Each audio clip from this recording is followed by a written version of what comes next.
Tonight on Bridge City News, the Alberta election is just 7 days away, but the advance polls are now open. We are giving candidates from all parties a chance to voice their concerns heading into the April 16th vote. Today we chat with the Liberal candidate for Lethbridge West. And there's been a huge uproar over Ottawa giving a grocery store chain millions of dollars. We will explain why. Your nation. Your province. Your southern Alberta. From the heart of Lethbridge, it's Bridge City News with Hal Roberts. Good evening. Thanks so much for joining us. The Alberta provincial election is exactly 7 days away, but advance polls open today. They're open now until April 13th, and there will be various mobile polling stations set up throughout the city. There are a couple of ways voters can get on the electors list. The first way is to register through the Elections Alberta website. The other option is to go into the returning office of your riding. The Lethbridge West office is located at 712 4th Avenue South, and the East returning office is at 2527 Fairway Road South.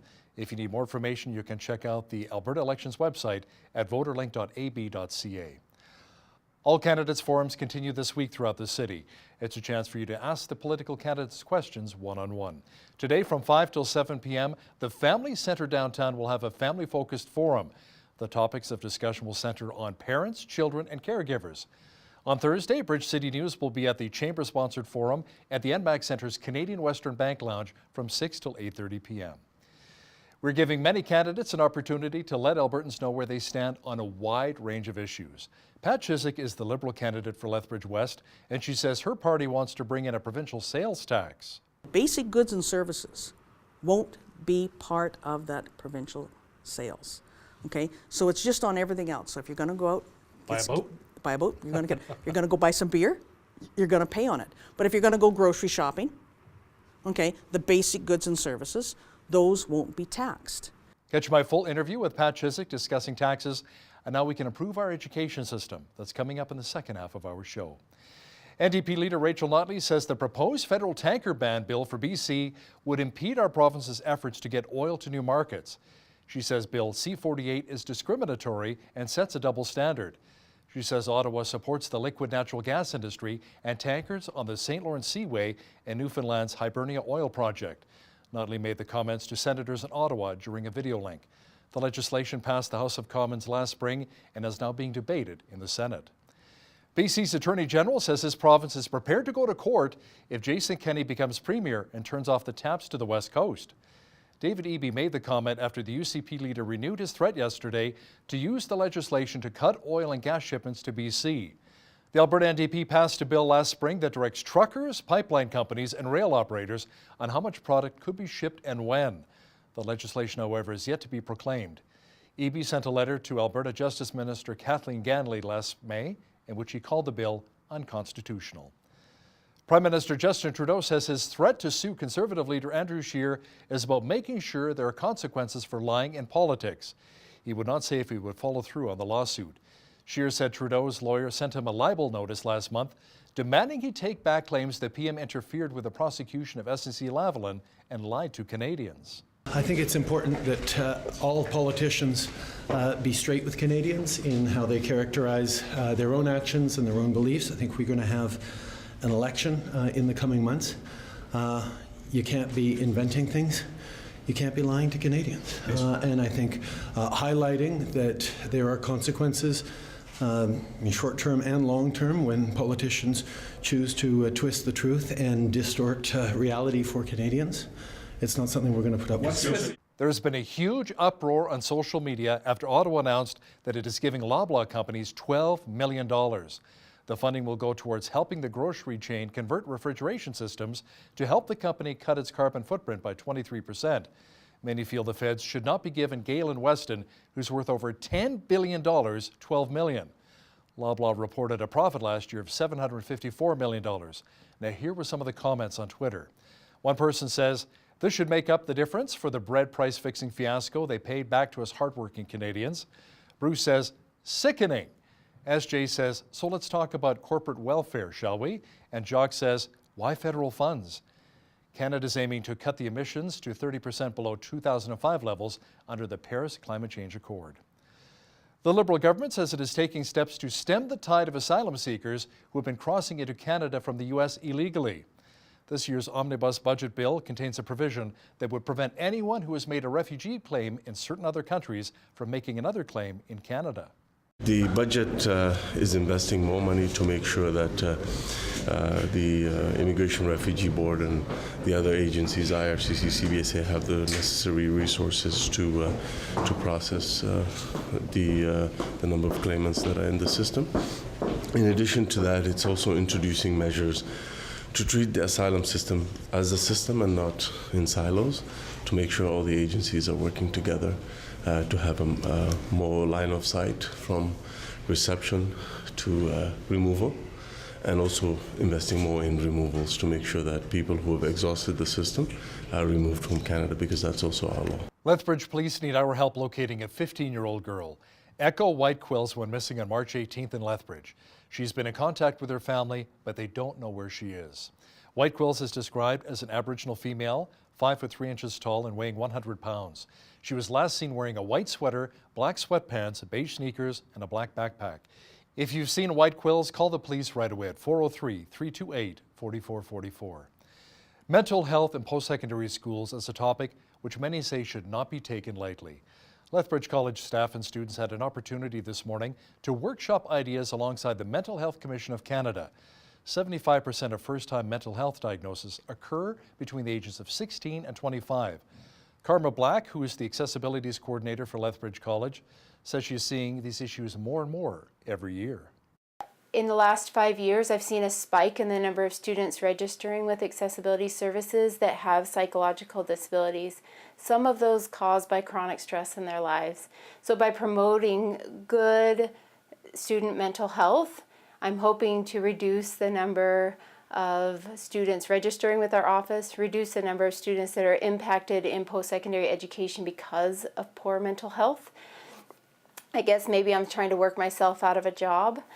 But I'd really like to see students be successful in the post-secondary environment. If you did not attend the workshop, the Mental Health Commission of Canada suggests you fill out the survey online. National Volunteer Week continues across Canada. Many community members agree that our region is unique for its active volunteerism. Josie Foster is the volunteer coordinator for Youth One, and she says she sees acts of kindness on a daily basis. I think regardless of your age and stage, volunteering is a really beautiful thing to do. Not only because it benefits something bigger than yourself, but also there's benefits for you where you can find community outside of your workplace or your family and actually impact people that you wouldn't otherwise have known.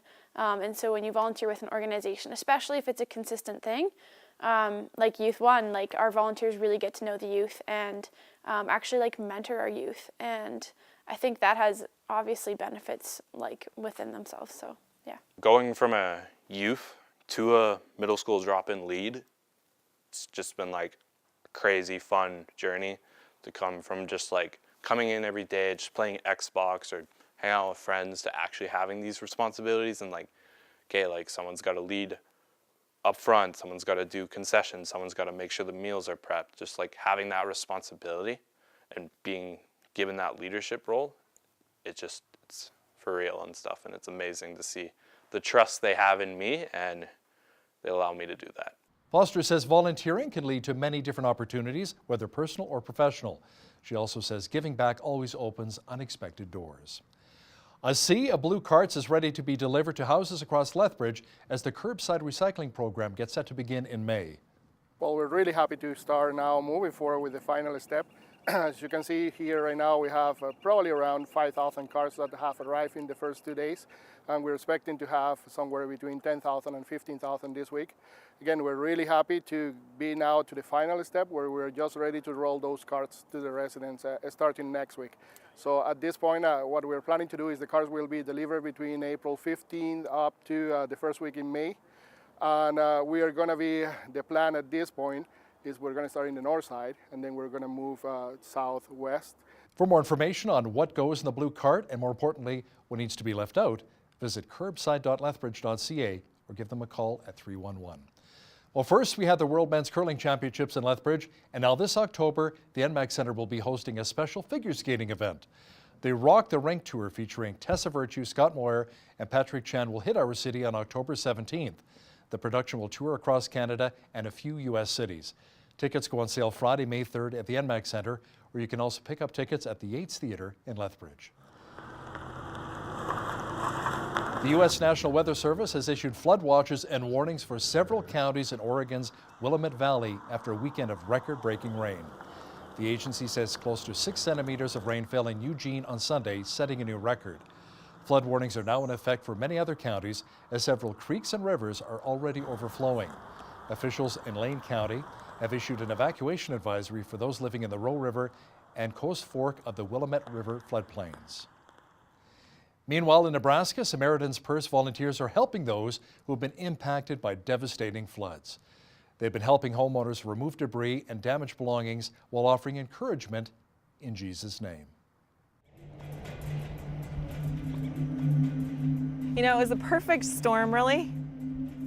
A huge storm system came through, fell on frozen ground, fell on a lot of snow, and caused a lot of melting. And a ton of water just started flowing down rivers and overflowing the embankments and flooding many houses in the area. Name's Lynn Brown. I'm from Valley, Nebraska. I've lived here most of my life, all 68 years. I've been through 4 or 5 floods, and it was pretty bad.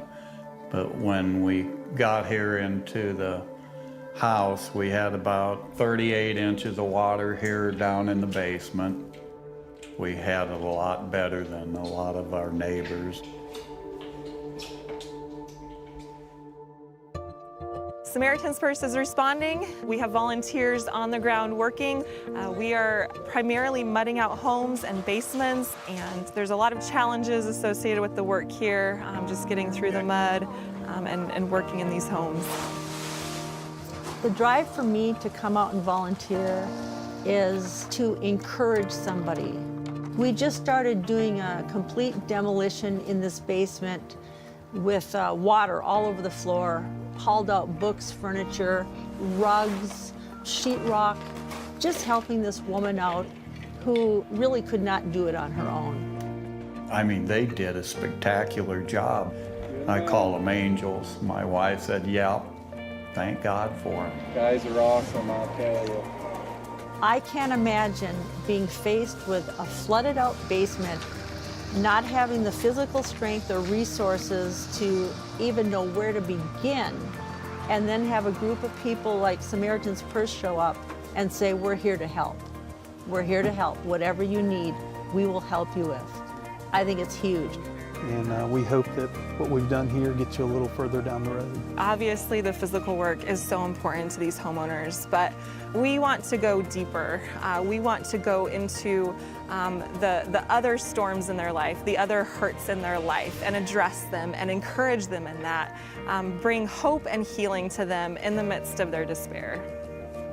Thank you so much for your prayers, for your support of us here in Nebraska. Continue to pray for the people here and continue to pray for the teams on the ground too as they go out and serve in Jesus' name.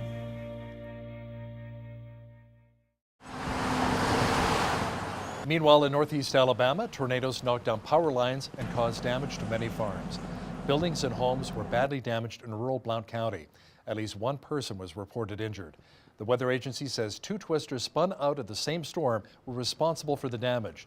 An EF1 tornado with winds of 145 kilometers an hour hit Blount County, and another tornado with winds around 160 kilometers an hour hit Guntersville. The Storm Prediction Center says 26 million people were at risk of being affected by tornadoes in Alabama, Mississippi, Georgia, and the Carolinas. Many Britons are now having second thoughts about leaving the European Union. Our foreign affairs expert Lisa Daftari says British Prime Minister Theresa May is still determined to leave the EU and wants that to be part of her lasting legacy. Economically speaking, many believe that withdrawing, even without a deal, would be beneficial to both the West and the UK. And Theresa May is going, this is her last chance, because I think it speaks not only to what the legacy of Brexit will be, past, present, future, but it will be what her future will be in politics. And this is probably her last term, and so she wants to go out with this crown jewel. Watch the full interview with Lisa discussing Brexit and details about how the U.S. is set to designate another group in Iran as a terrorist organization.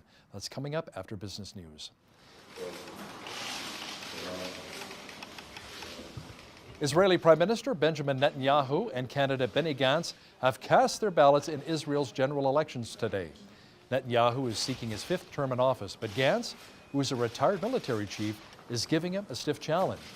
Gantz and his blue and white party has inched ahead of Netanyahu in the polls, but the incumbent still has the best chance of forming a coalition with a smattering of small nationalist parties backing him up. It was on this day that the American Civil War ended. Iraq celebrates the collapse of the Saddam Hussein Empire, and Prince Charles marries Camilla Parker Bowles. This is Today in History for April the 9th.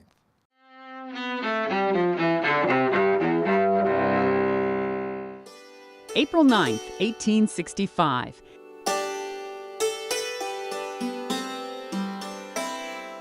The American Civil War effectively ends after 4 years and more than 500,000 deaths. Confederate General Robert E. Lee surrenders his forces to Union General Ulysses S. Grant at Appomattox Courthouse, Virginia. 2003. Iraqis celebrate the collapse of Saddam Hussein's regime in the capital, Baghdad.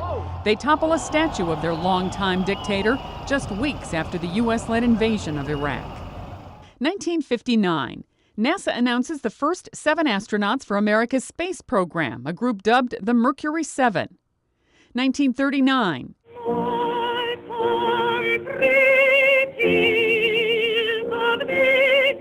In Washington, African-American singer Marian Anderson performs at the Lincoln Memorial.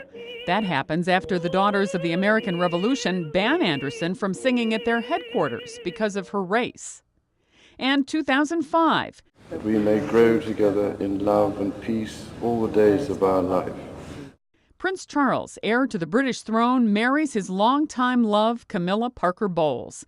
She takes the title Duchess of Cornwall and not Princess of Wales, the title held by Charles' first wife, the late Princess Diana. Today in History, April 9th. Sandy Kozel, The Associated Press. A cooler and cloudy day in the Windy City, but the mercury will be climbing. Complete weather details are coming up. Clouds and cooler today. Tonight, a slight chance of showers developing and a low near -1.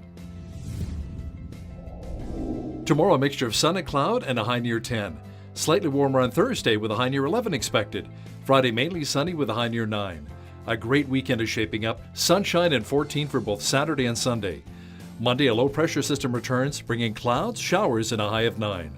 Checking the almanac, the average high for this time of year is 12 and an average low of -2. The highest temperature on this date was recorded in 1996 at 25 degrees, and the record low was -15 in 1990.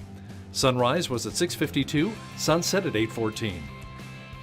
Let's see how tomorrow's shaping up across the country now. Showers and 14 is expected in Victoria. Vancouver will also receive rain and a high near 11. Mainly cloudy in Calgary and a high near 11 degrees as well tomorrow. A chance of showers and 13 is on tap for Edmonton. Sunny but a cool 4 degrees for Regina. Partly cloudy and 8 for Saskatoon tomorrow. Clearing in Winnipeg and a high near 4. A mix of sun and cloud and a high near 8 for Toronto. And 6 for Ottawa tomorrow. Mainly overcast and 4 for Montreal. In the Maritimes, Fredericton will have a chance of flurries and 3. Halifax will have snow mixed with rain and a high as well near 3. Charlottetown will have light snow and +1. And in St. John's, Newfoundland, expect a mainly cloudy day and a high near 4 degrees on Wednesday. A new report says employment in our country's energy sector is expected to fall by another 12,000 jobs this year. Petro LMI says we should expect to see a decline of 23% to just over 173,000 jobs. That is down 53,000 jobs since 2014. It says the oil and gas labor market contracted quickly in 2015 and 2016 following the collapse of oil prices and remained flat in 2017 and 2018. Provincially, the report says BC is poised to lose the fewest jobs in the country, while Alberta is expected to lose the most. Alberta's 2 main political rivals had opposing messages about the Trans Mountain Pipeline expansion while on the campaign trail. NDP leader Rachel Notley says she expects Ottawa to approve expansion by the end of May, while UCP leader Jason Kenney suggests Notley is in a phony fight for pipelines. Kenney says if he becomes premier in a week, he would immediately bring in the turn off the taps legislation, allowing the province to scale back exports of crude to BC if the government there continued to obstruct Trans Mountain. Cereals Canada President Cam Dahl says it is time for the group to adopt a code of practice. Canada's livestock sector has been using a code of practice for some time, but it is something that has been absent from the grain industry. Dahl notes it has already been talked about at the Canadian Roundtable for Sustainable Crops. He says it is not a threat to modern farming practices and will improve competitiveness by allowing the industry to show what they already are doing to preserve the land, air, and water. Sunwing Airlines has been fined close to $700,000 in order to compensate passengers for its handling of disruptions caused by an ice storm that hit Toronto last year. The Canadian Transport Agency says blizzards caused problems on 96 Sunwing flights between April 14th and 18th, but the airline failed to provide hotel accommodations, provide meal vouchers, or offer refunds. It says Sunwing also kept passengers on 15 flights on the tarmac beyond the 90 minutes that they're allowed.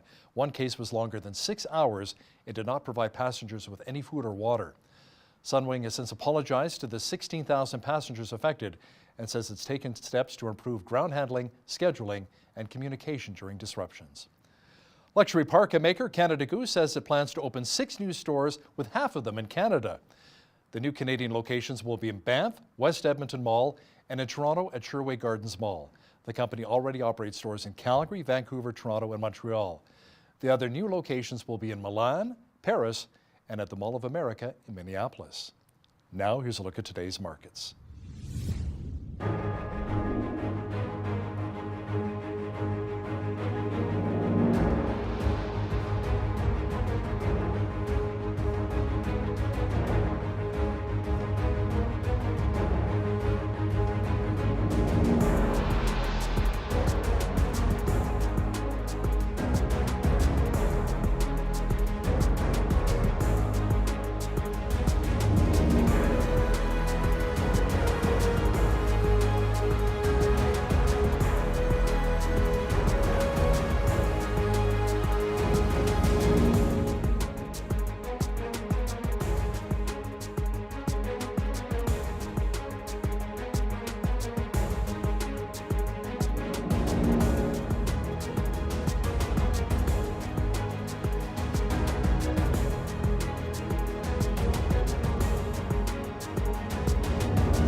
Recapping one of our top stories this hour, all candidates forums continue this week throughout the city. It's a chance for you to ask the political candidates questions one-on-one.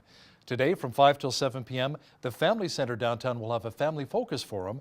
The topics of discussion will center on parents, children, and caregivers. On Thursday, Bridge City News will be at the Chamber-sponsored forum at the NMAG Centre's Canadian Western Bank Lounge from 6 till 8:30 p.m. I hope you can make it. Would Albertans support a provincial sales tax, maybe to help pay off the debt? Alberta Liberal candidate for Lethbridge West, Pat Chiswick, seems to think so. See my full interview with Ms. Chiswick next. But first, here's a look at what's happening in and around your community. Here's your Bridge City News community calendar. The Lethbridge Chamber of Commerce is hosting a provincial election forum for both Lethbridge East and West ridings Thursday, April 11th from 6 to 8:30 p.m. at the NMAX Centre's Canadian Western Bank Lounge. Attendees will have an opportunity to meet and greet candidates before the forum begins. For more information, visit lethbridgechamber.com.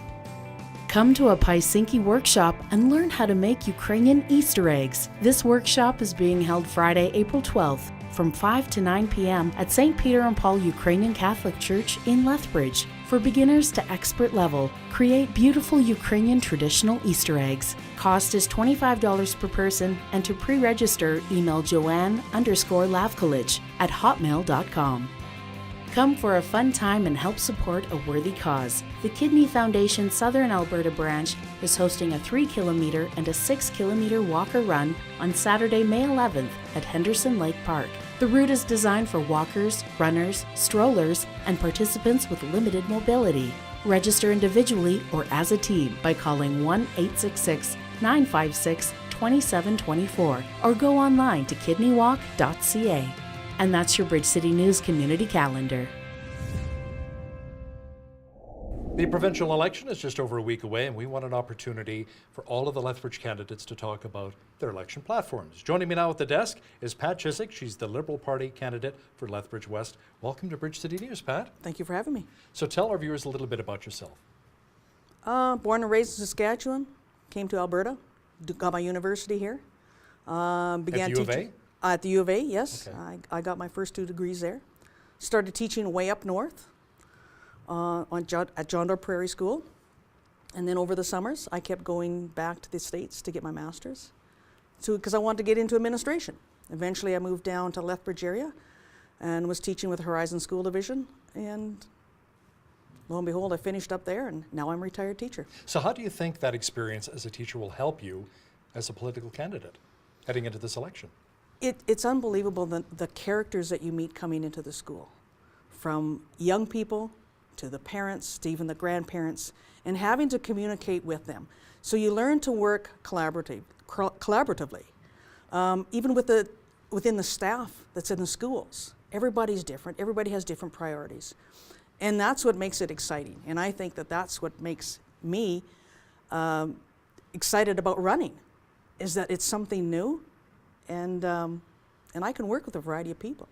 So as a former teacher then, Pat, what do you think is needed with our education system right now? Smaller class sizes, maybe more educational assistance to help the teachers? What are your thoughts? I think we need both of those, and more mental health support. I think that if we could have the more mental health support, smaller class sizes, more assistance in the classroom, but the mental health support at a younger age, then I think that would lessen the problems that a lot of people have as adults. And those are 3 platform policies that we want to address also. You know, it's interesting. When I went to high school, we had like 50 students per teacher, and it was the norm. I graduated, I did fine. So why is it nowadays we hear so much from teachers like, no, 25, 28, that's max. When, like I said, I had more than 20 students above that average when I graduated. Yeah. When I went to school, I remember my classroom, my grade 12 classroom had 35 students. That's quite high too. In the classroom. Right. But what you found is if you go back to find out how many of my classmates actually graduated, the number is small. And to be honest, in those days, a lot of times the educational program, and even sometimes today, is geared to post-secondary. They put the students in a groove to try to get them to go to post-secondary, where we think, Alberta Liberals, maybe there's some more skills education that should be going on, because not everyone can learn sitting at a desk. And so that maybe there's more experience work that can be happening in our schools, rather than just paper and pencil, or now it'd be laptop. Let me ask you something, Pat. With you going out door knocking in West Lethbridge, and you're saying you're with the Liberal Party, the Liberals really don't resonate, especially federally, when it comes to Alberta, as you know. Yes. Are you trying to distance yourself from Justin Trudeau and the federal Liberals, saying, hey, we're nothing to do with those guys? Yes, because we aren't. We are Alberta Liberals, okay? First off, when you meet somebody and say, hi, I'm Pat, and I'm running for the Alberta Liberals, they actually smile. And some of them say, there's a Liberal Party. Yes, we are. We're here. We're active. Oh, so they didn't even realize there was a Liberal Party. Well, sometimes they don't, because if they're not listening to the news or whatever. Sure. And then they bring up the federal Liberals and the problems that they are having. And I said, but that is not us. We don't take any direction from the federal Liberals. Do they say maybe they're worried that you may go in bed with the federal Liberals? No, like no one has what ever said that. Rachel Notley apparently did when it came to the carbon tax? No. No? They don't say that. I can explain it well enough as we are our own party. We are not the Liberal Party of Alberta. We are Alberta Liberals. And in that way, we are concerned with what's going on in Alberta. And the other thing that separates us, I'm going to bring this up, is federal parties and all of the other provincial parties here in Alberta will take PAC money or lobbyist money or union money.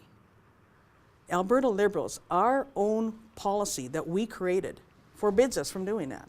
So you know that our political budgets are very small because we do not want to have to owe a special interest group. UCP leader Jason Kenney was a Medicine Hat recently, and he says if the UCP forms the next government, they're going to shut off the taps. They can implement Bill 12. That's it, BC, you're out. Let's get that Trans Mountain Pipeline expansion built. So what are your thoughts? Would the Alberta Liberals consider doing the same thing, turning off the oil to BC? Wow, That was a big surprise when I first heard that. And I haven't had a lot of time to think about that question. But I'm going to say that our Liberal approach is probably more of a collaborative approach. But I can't say for sure because it just came out and we haven't had an official response to that.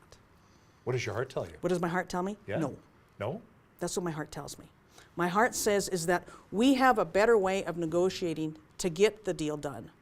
Because if you do one thing that's shutting it off, they're going to have a reaction to that, and then we have another reaction, and then we have another reaction. Have we already exhausted all avenues, though? Maybe that's why the UCP is taking that hardline stance? I don't think that we've allowed it to go through the courts. I haven't heard of the latest one where they are still having another court case as to when they can do that. I haven't heard what the results of that were. So I'm going to have to say at this time, it's still the status quo, and we're going to let the process follow through. We've had two federal governments, one the Harpers and the Trudeaus, that did not follow the rules, and they tried to circumvent or shortcut, and they got caught. So now when the Supreme Court says you must follow these procedures, and BC is, I believe right now, they're pulling out the last straws. They're getting desperate to try to stop it. And I think that they're going to find that it's going to be exhausted here in the next couple of months. Part of your party's platform is an HST. Now that's pretty scary when you're talking about a provincial sales tax here in Alberta. Right. But at the same time, it's $57,250 tax-free dollars earned as well. So will that actually offset, will it balance itself out? We believe it will. The numbers? Yeah. We believe it will. First off, I actually just figured out on a income tax. That's almost $4,000 that an individual would be having in their own pocket every year. And how much money would they spend adding an extra 8 points instead of 5% is GST, 13%? Right. So I'm wondering, depends upon how much you spent, I guess, right? Well, like the GST, basic goods and services won't be part of that provincial sales.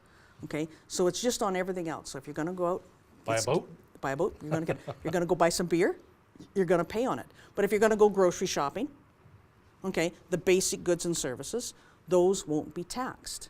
And part of this, the reason for doing this, and we put ourselves out there for extreme criticism because we're the only province that doesn't have the sales tax.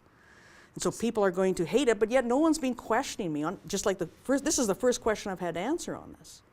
And what it is our economy for the last 40 years, boom and bust. When oil prices are $100 a barrel, good times, and here we go. And then when it hits 25, we got to cut. How about we diversify? So we want to have a more balanced income coming into the government so we can sustain our social programs, so we can sustain our infrastructure. Where would they come from? Green energy? It's going to our money, part of that money for our program is going to come with this HST. Because if you know where your income's coming, you can better plan, you can better forecast. So we don't have a school that just opened in West Lethbridge that's already filled to capacity. That shouldn't have happened in the same year that it opened. That's because we cannot forecast well enough to plan to build our infrastructure. It's because we're in a boom bust with our oil and gas sector. So what are people saying to you when you're knocking on the door saying, hey, I want to bring in a provincial sales tax, HST? What's the reaction been like? Be honest now, Pat. Come on. Okay, basically, once you explain to them about the income, they kind of like that part. That they're not going to, that's what they do. Tax-free, why not? And then when you explain it's on basic, you are not going to be taxed on basic goods and services. They somewhat melt down for that. When you try to explain that we're going to have more sustainable, more predictable funding so that we can make a plan for schools. We can make a plan. We can actually maybe make a plan to have a trauma center in West Lethbridge. How about a cath lab that's desperately needed? Yes, that we can know that this is where our medical spending has to go. This is where educational spending has to go. We have such a backlog in maintenance that must be done on our post-secondary institutions. Well, now we've got a plan where we can sustain our income. The other thing that it's harder for me to explain because, like I said, I'm a teacher.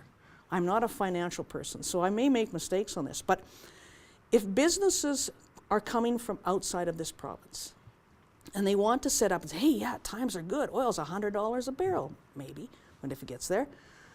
They want to come and set up. But if it drops to 25, how can they survive? How many years can they survive with low prices and not making the big profits?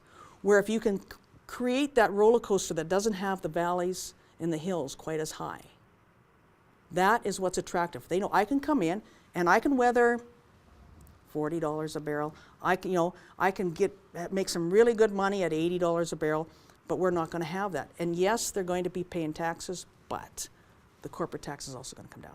What about, speaking of taxes, the carbon tax? Jason Kenney says he's going to repeal. Yes. A lot of farmers I've spoken with, a lot of business owners say they're not happy about this carbon tax. We've had it over 2 years now. Right. What about the Liberals? We believe in carbon neutral, or the carbon neutral tax, which basically means the money that the government is taking for that should not be going into general coffers. Okay, this is just like a cash cow for the, hey, we can spend because we're taxing. Right. But we also have to take a look at very specific industries and the impact it's having on them, because our agriculture industry is so vital to Especially this province, here. Oh, yeah, and absolutely. especially in the south, is that if we are enacting measures that are causing them to go under, to not be able to exist, then we as the Liberals, we will sit down with them and say, how can we help you? And if that has to be an exemption, if that has to be something different, I don't know what it is. I'm not the financial person. But I do know that our leader has said this, and I believe this. We are people first, party second. So if that means we have to sit down with farmers on this carbon tax, we will do that. Let's get back to healthcare for just a moment here. Liberals have the Sustainable Healthcare Strategy. What is that all about? That's about getting rid of redundancies. We have at the executive level, you mean, or wherever they may occur. Okay, we have to have. I personally believe, I want the frontline workers. I want the nurses and the doctors. We need them. We cannot freeze. We cannot cut. We have to ensure that is. But are we getting the best value for our dollar? Does it need to go more localized for them to make the decisions as to what they need? And I am totally opposed to any kind of privatization of our healthcare system. And I will tell you why. what if it frees up the wait lists, though? People can afford it. No one has been able to tell me how it will free it up. How are we going to have, we have X number of beds for our patients to recover in from surgery. Okay, and those surgery recoveries, and I know this, can take 2 days, 4 days, or weeks. That bed is there, okay? So we only have a limited number of surgeries that can be done, period. And the private healthcare system is going to allow the 20% of the population who can afford it. So all it's going to do is they are going to get in quicker. Yes, that will happen. But right now, people who have that kind of money can go down to the States and access the private healthcare system there. We need this system here because people first.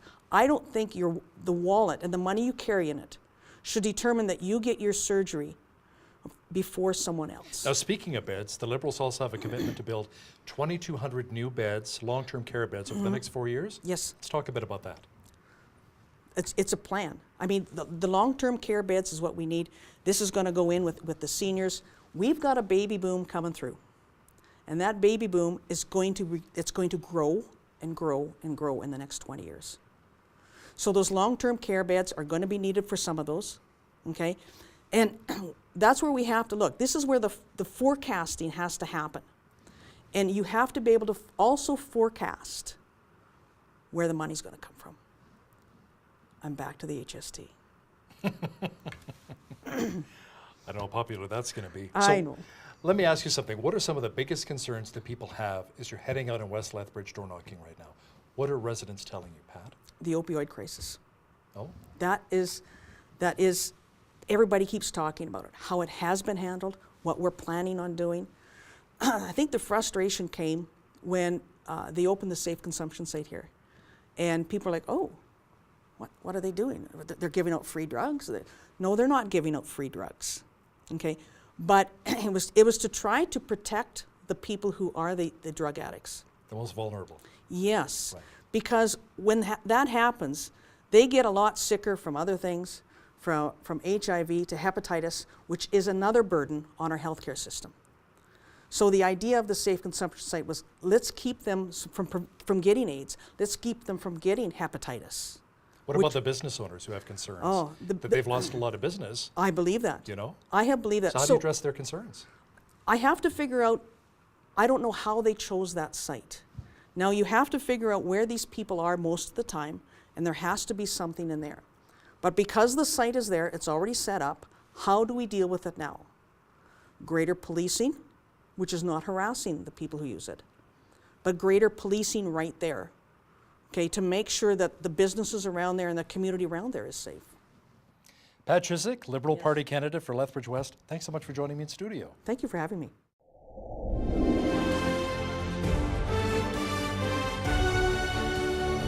The United States is set to designate Iran's Islamic Revolutionary Guard Corps as a foreign terrorist organization. To talk more about this and the other top stories from around the globe is our foreign affairs expert, Lisa Daftari.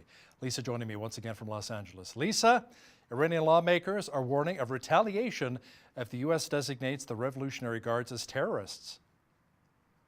You know, of course they're going to make that kind of threat, because they make that threat anytime there's any sort of aggression by the United States against them or by the West. They will flex their muscles and pretend that they have still some leverage in this game, which they don't. As we know, based on the economic penalties, the sanctions have really made a dent in Iran's economy, both on the level of the mullahs and the oil sector, which is most important, and banking. So, you know, I guess when I saw this, I was thinking, what took them so long, right? Regardless, I think we could all agree, perhaps, that the Revolutionary Guard is the most horrific arm of the Iranian militia, which is responsible for global suicide bombings, for supporting terrorism around the globe in places like Syria and Yemen and Lebanon and Gaza, and the list goes on and on. Of course, propping up the Venezuelan President Maduro right now. So, you know, what took them so long is the first question. But secondly, you know, to see the opponents of the Trump administration now speak against Trump internally here in the United States to oppose any sort of aggression or any sort of diplomatic measures that are taken against the Iranian regime to curb them. And when in reality, this is exactly what needs to be done to curb the, you know, heinous actions of a very rogue regime that, again, has turned its back on its own people and instead chooses to support terrorism globally. Lisa, flooding has hit many areas of the world, including Iran. That country will not be receiving any financial aid from abroad due to U.S. sanctions. Tell me more about that. Yeah, so this is the unfortunate part of the sanctions, is that it does also affect Main Street.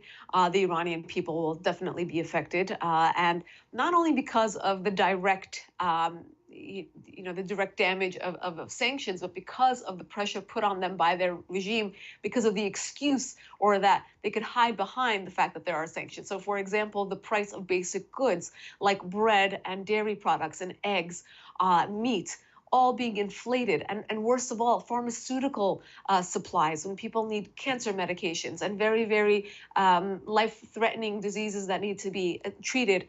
Those medications being, you know, the prices being inflated to a place where people can no longer afford them. So, of course, now that there's a flood, you know, we had this issue before where there was an earthquake, and it was said that the Iranian regime was not allowing the funds that were being raised outside the country to reach the people. So in this case, we're not sure if this is something that's imposed by the regime that's not allowing the money to reach the people, or in fact, if this is actually because of the sanctions on the banking system. But where there's a will, there's a way. There are so many social media, efforts right now to raise money for the people of Iran, the expat Iranians and others around the world. So many human rights organizations that are raising money that would love to get the supplies, the aid, the money to the people of Iran. And we hope that it gets there, that they don't take a page out of the Maduro handbook and stop supplies from getting to their constituents. That's so true, isn't it? I mean, a lot of it has to do with the corruption, isn't it? Like you said, with Venezuela, you know, a lot of the food trucks, a lot of the money, will it actually make its way to the people instead of just the government? Exactly right. So, this is not the time to flex your muscles and use that anti-West propaganda to say that they're the ones who are responsible for that aid being blocked, but in fact to get that aid to the people who it belongs to. Lisa, the U.S. military is pulling out of the Libyan capital as rival militias are battling it out. The European Union says the fighting in Libya could trigger another refugee crisis amid fears of a civil war. Right, of course. There has been no stability in Libya in a very long time. We haven't heard about it or haven't been focused on it because there haven't been any, new headlines. But it's business as usual. It's a tribal society. It is broken up. And now these different militias or these pockets that have grown, so we give them time, we look away, and these insurgencies grow. And now they're fighting against each other. And when you have Western assets in the middle of all of this, with really no skin in the game at this point, which way do we want it to go? I think for a while, the foreign policy was to get Gaddafi out, and we did. Then you had 4 Americans, very innocent, American employees who were killed, and there was no answers for that. And why were they there? What purpose did we have there? And again, we weren't doing any good. So now the message from the State Department is we encourage you to use diplomatic measures. We encourage you to talk it out. We encourage you to create that stability and leave it up to them. Nation building is ultimately up to the people. Lisa, we've seen energy prices going up as oil has hit a 5-month high. A big part of that is thanks to Libyan clashes leading to supply concerns. Yes, so the supply-demand issue here is very clear. Where you have all the turmoil around the globe, it boosts the demand from the West, and it decreases our reliance on oil elsewhere in the world, which is not a bad thing at all. Hal, you and I talked about this off air. I think that both for Canada, for the United States, this is a wonderful thing. We should focus on that independence and really try to look away from the Middle East for that. Homeland Security Secretary Kirstjen Nielsen has resigned after a meeting with U.S. President Donald Trump. What has the reaction been like at the White House? A lot of turmoil today at the White House. We're seeing a lot of reshuffling in these departments of Homeland Security and in Secret Service. There will be some reshuffling, and I think what ends up happening is that the president has a very difficult time trusting those around him. So when there is this discord of opinion, people are removed, they're shuffled around, and we have new leaders. I actually had the opportunity to hear President Trump and Mike Pence speak over the weekend in Las Vegas at a conference. The focus right now is national security. It's the border. And whoever's not on board with that, I think we'll have to take a step back, because it's very important that this is a unified message from the White House. And I think for Donald Trump, it's important to have those who are around him agree on that. And what's the latest with the wall? Any more talk of that? He did talk about that. He talked about, and the governor from Texas was there as well. And he talked about how in their state, how important this wall is, and that they are doing a big piece of that there, because for them, it's just a no-brainer. People in Texas want to be protected. They want to feel safe. And they talked a lot about those who are coming through, and that they do not all have the best of intentions. You see people who are applying for asylum that do not look like they should be applying for asylum. So this is going to take a very intense and nuanced vetting process. And until this country as a whole is on the same page about keeping its citizens safe, both those who are here and those who want to come abroad, across the border, those families need to feel safe as well. It's really safety across the board. It's an issue here because it's become more of a political talking point than a matter of logistics and strategy, and that's the sad part. Here in Canada, it was a big issue as well, with a lot of refugees crossing the border from upstate New York into Quebec. And some of them, a lot of people are posing as refugees, but, were they vetted properly to begin with? And are some of these jihadists as well? So you have to really be careful, don't you? Absolutely. And I think, someone once said, what are you going to call the DMV in Raqqa and say, do I have the right name and address and social security number? That's not going to happen. So even a very intense vetting process will not be 100% sure of anything right now. And I think, that vulnerability exists. And, for Canada, for the United States, this is not a risk that we want to take, and put our own citizens at risk right now. Israel's election is coming up. Arab-Israeli candidates have launched a last-ditch effort against Benjamin Netanyahu. Tell me more about that. Sure. So Benjamin Netanyahu has a lot of enemies. Of course, he has a lot of supporters as well, but he is considered a very hawkish right-wing leader.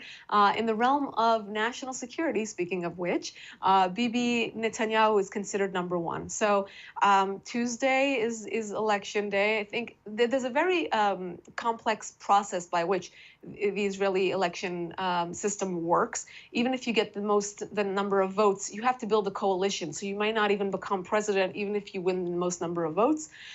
So we'll see what happens. But there's a very similar, I would like to say, kind of issue, or I would say a parallel issue to what happened here in the United States. I think a lot of people go to the polls and they think to themselves, well, would I want to go to lunch with Bibi? Maybe not. He's a little bit brash, but does he keep our country safe? Yes, and I will vote for him. So I wouldn't be surprised if he comes out on top again, despite the efforts by different Arab coalitions and those on the left.